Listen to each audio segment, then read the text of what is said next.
Assalamualaikum warahmatullahi wabarakatuh. Perkenalkan, nama saya Nur Ediska dengan NPM F0G023-022. Di sini saya akan membuat tugas tentang farmakologi.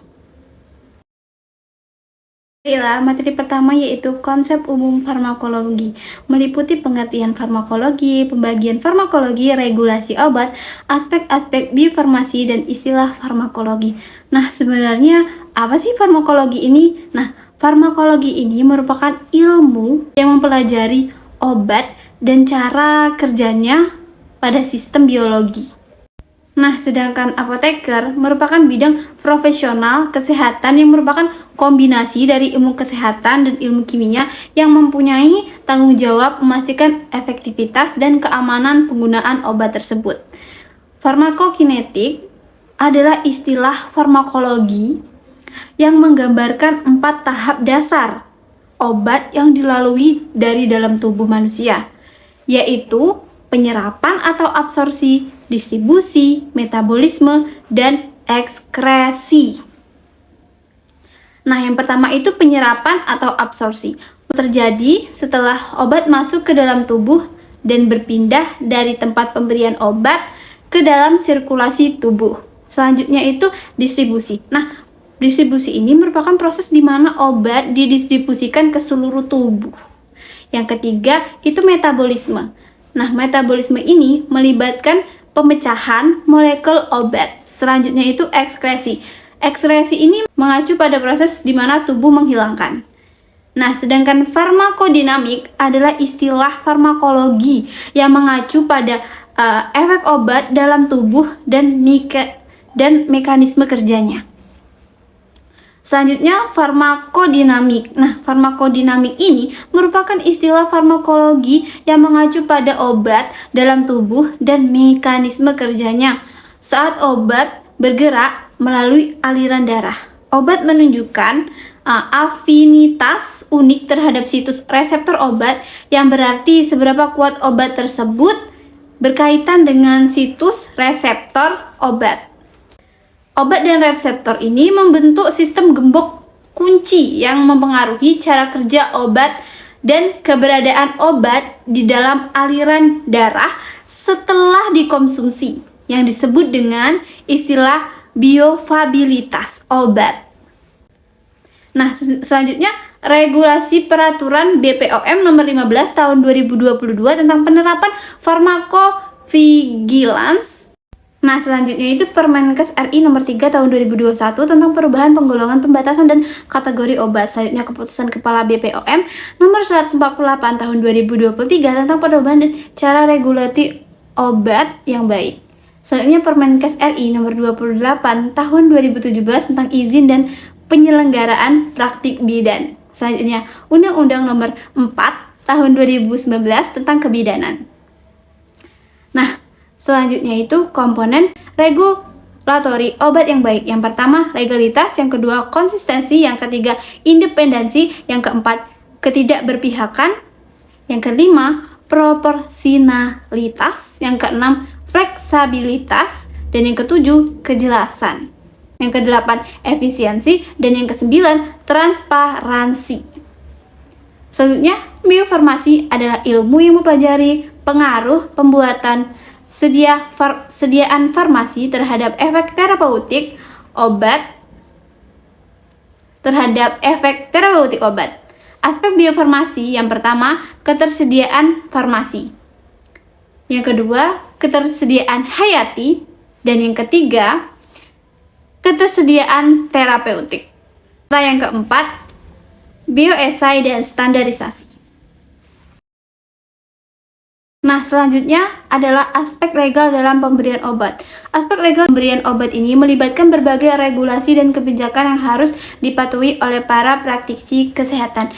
Hal ini termasuk lisensi dan kewenangan untuk meresepkan obat, pemantauan terhadap penggunaan obat terlarang, serta kewajiban untuk memberikan informasi yang jelas kepada pasien tentang dosis, efek samping, dan juga kontraindikasi obat yang diresepkan. Nah, selain itu ada juga aturan terkait dengan penyimpanan, distribusi, dan juga pengolahan limbah obat yang harus dipatuhi. Permenkes RI nomor 28 tahun 2017 tentang izin dan penyelenggaraan praktik bidan dan Undang-Undang nomor 4 tahun 2019 tentang kebidanan. Baiklah, yang selanjutnya itu ada 7 prinsip pemberian obat. Yang pertama itu benar pasien, dengan memastikan identitas pasien dengan memeriksa identitas yang bertuliskan nama dan nomor registrasi masuk. Yang kedua itu benar dosis. Nah, apa sih benar dosis ini? Benar dosis ini dapat mengurangi kesalahan dalam pemberian obat dengan mengecek ulang dosis dan obat yang akan diberikan jika terdapat penulisan obat atau dosis yang kabur atau kurang jelas. Nah, selanjutnya itu benar obat. Obat mempunyai nama dagang dan nama generik. Apabila ada obat dengan nama dagang, harus dicek nama generiknya. Selanjutnya itu adalah benar waktu. Benar ini diberikan tergantung pada waktu paruh. 5. Waktu paruh adalah waktu yang dibutuhkan oleh setengah dari jumlah obat atau zat lain untuk didimensikan dari dalam tubuh. Selanjutnya itu yang keenam, benar cara pemberian. Kesalahan penyuntikan obat dapat menyebabkan terjadinya reaksi alergi ataupun efektivitas obat yang berkurang atau bahkan tidak menimbulkan efek sama sekali. Selanjutnya, benar informasi. Nah, benar informasi ini kepada pasien diharapkan mampu menambahkan pengetahuan pasien dan keluarga terhadap apa yang diberikan dan dapat mengurangi terjadinya kesalahan persepsi oleh pasien. Selanjutnya, benar dokumentasi. Nah, benar dokumentasi ini dalam kebidanan mencakup informasi lengkap tentang kesehatan pasien, kebutuhan, kegiatan, dan asuhan yang diterima. Baiklah, yang selanjutnya itu adalah obat kemoterapi.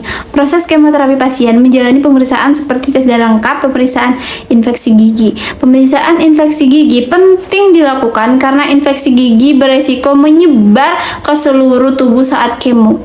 Antibiotik merupakan zat yang dihasilkan oleh mikroba, terutama fungi, yang dapat menghambat pertumbuhan dan membasmi jenis mikroba lain. Penggunaan antibiotika yang tidak tepat dapat menyebabkan resistensi antibiotik. Nah, jangan mengonsumsi antibiotik bersamaan dengan makanan atau minuman yang bersifat asam seperti susu berserat tinggi, beralkohol, dan suplemen kalsium serta zat besi.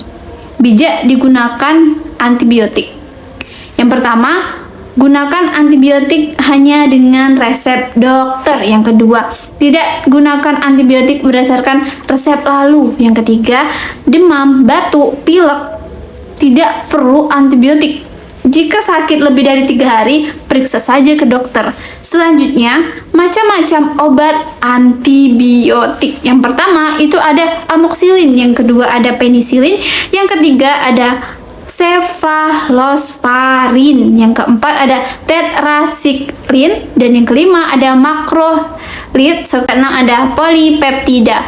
Selanjutnya golongan antimikrobakterium, rifampicin, ethambutol, streptomycin. Obat anti jamur merupakan senyawa yang digunakan untuk pengobatan penyakit yang disebabkan oleh jamur atau fungi. Nah, sel-sel jamur memiliki dinding sel yang mengandung kitin, berbeda dengan dinding sel tubuhan yang mengandung selulosa. Selanjutnya itu adalah macam-macam obat jamur. Nah, yang pertama itu ada anti jamur krim. Merek dagangnya ada ketoconazole, fenticonazole, dan miconazole. Selanjutnya anti jamur peroral, ada itraconazole, ada fluconazole, dan ketonazole. Selanjutnya ada obat anti jamur injeksi, ada amphotericin, ada flucytosine, dan voriconazole. Baiklah, yang selanjutnya itu adalah obat gangguan saluran cerna. Yang pertama ada obat tukak lambung dan diare. Ada anti diare, ada anti laksitatif.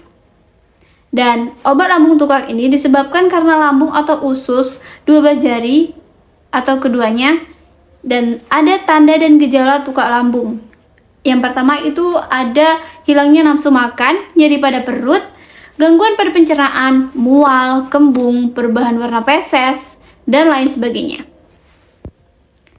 Selanjutnya, obat yang digunakan untuk mengurangi atau menghambat sekresi asam lambung ada H2 receptor blockers, ada cimetidine, ranitidine, dan famotidine. Selanjutnya, proton pump inhibitors, ada omeprazol, pantoprazol. Selanjutnya ada anticholinergics, anticholinergics, ada pyrazepine. Selanjutnya ada prostaglandin, itu ada analgesics, misoprostol.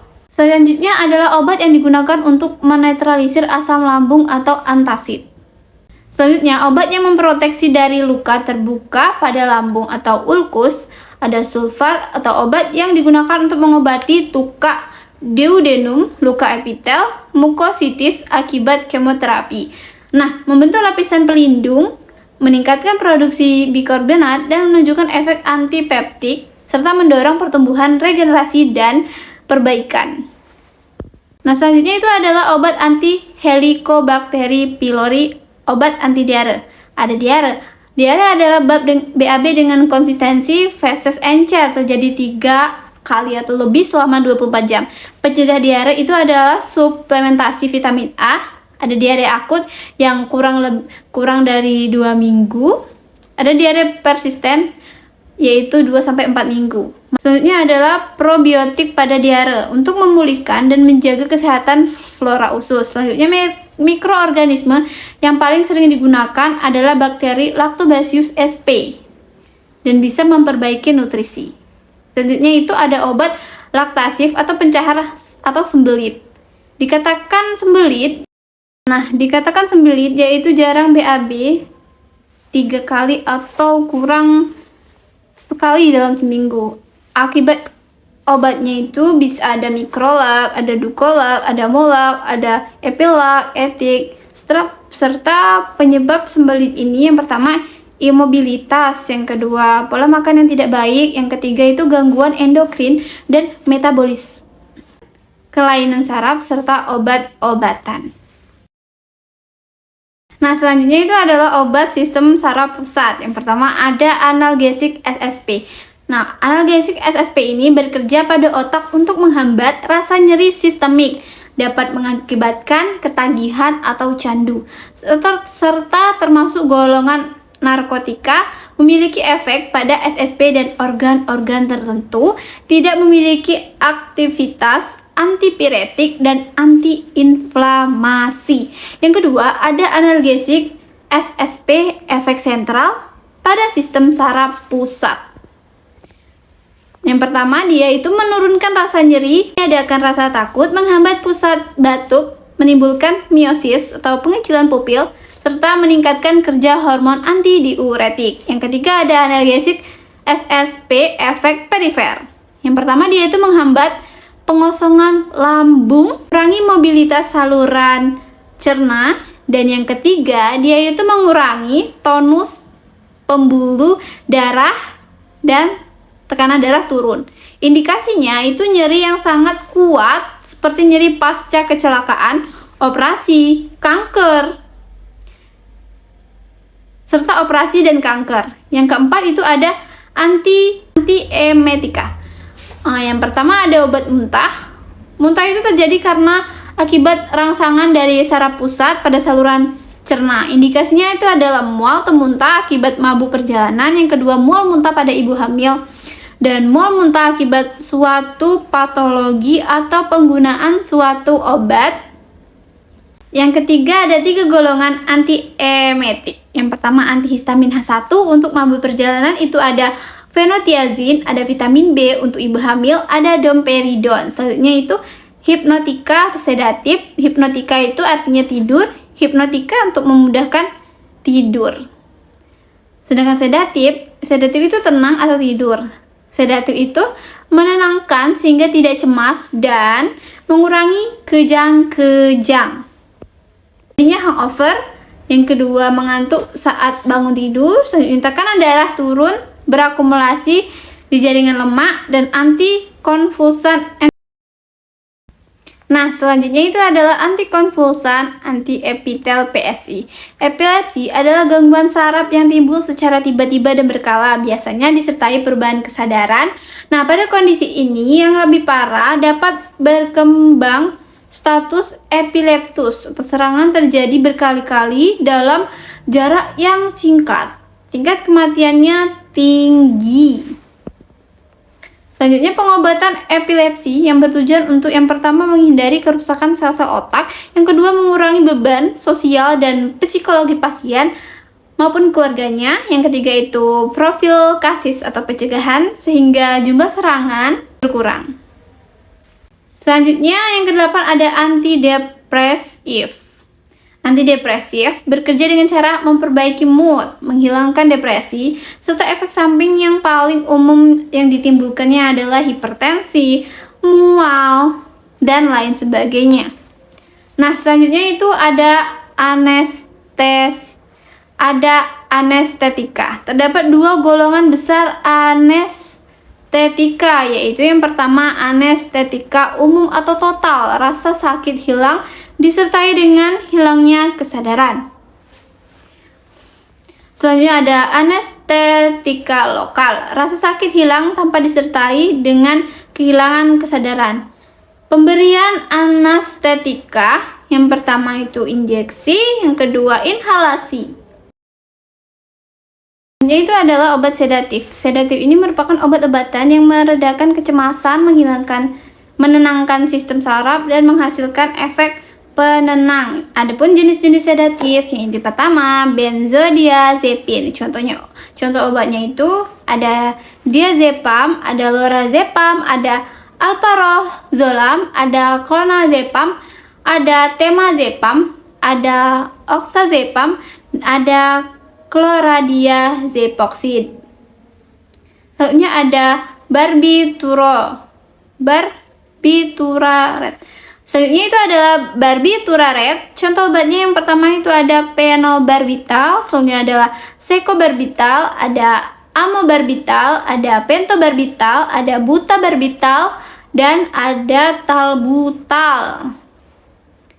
Selanjutnya ada koral hidrat, obatnya itu ada aqua coral supretes, ada koral hidrat sirup, ada Noctec, ada Somnot, ada chloral durat. Selanjutnya itu adalah hipotonik. Nah, sebenarnya apa sih hipotonik ini? Hipotonik ini istilah yang digunakan untuk menggambarkan kondisi di mana suatu larutan memiliki konsentrasi yang lebih rendah daripada konsentrasi zat terlarut di dalam sel atau cairan di sekitarnya. Nah, selanjutnya anestesi adalah keadaan di mana seorang kehilangan sensasi atau kesadaran, biasanya untuk tujuan pembedahan atau prosedur medis lainnya. Selanjutnya, terdapat beberapa metode non-farmakologis yang dapat membantu menimbulkan tidur. Yang pertama ada relaksasi dan meditasi. Yang kedua ada terapi suara. Yang ketiga ada rutinitas tidur yang konsisten. Selanjutnya ada lingkungan tidur yang nyaman, ada pembatasan kafein dan nikotin, serta adanya latihan fisik dan pembatasan asupan cairan dan makanan berat. Baiklah, itulah video penjelasan tentang farmakologi. Apabila ada kata-kata yang kurang berkenan dan salah, saya mohon maaf. Terima kasih. Assalamualaikum warahmatullahi wabarakatuh.